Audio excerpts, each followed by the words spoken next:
పెద్ద మేత దెంగితే మొత్తం ఉంటుంది.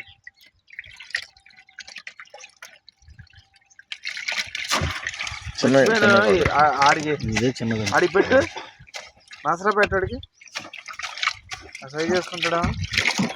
0 పాయింట్ కావాలంట తమ్ముడికి. ఈ 0 పాయింట్ చక్కగా పీసులు లెక్కించుకుంటేనే మనకే మెరుగు. ఏం దిగుతాయి 20 పేజీలు దిగుతాయి ఈ కాటాకి. బరువు లేదు కానీ బాగా ఉన్నాయి. మెరుగు ఇంకా అడ్డు ఉంటుంది అలా బలిసిపోతాయి. మేపుల మీద ఉండదు ఇప్పుడు ఇది. రొయ్యల చీరలు ఏరంటారంటే రొయ్యలు తినేస్తాయి అంటారు కానీ ఒకసారి గుల్ల కొట్టినప్పుడు లాగితే లాగేచ్చి అంటారు. నీళ్ళు చాలా మంది కరువు మంది చేసేవాళ్ళు చాలా మంది ఉన్నారు. చాలా మంది వేస్తారు. కరువు మంది తినేసి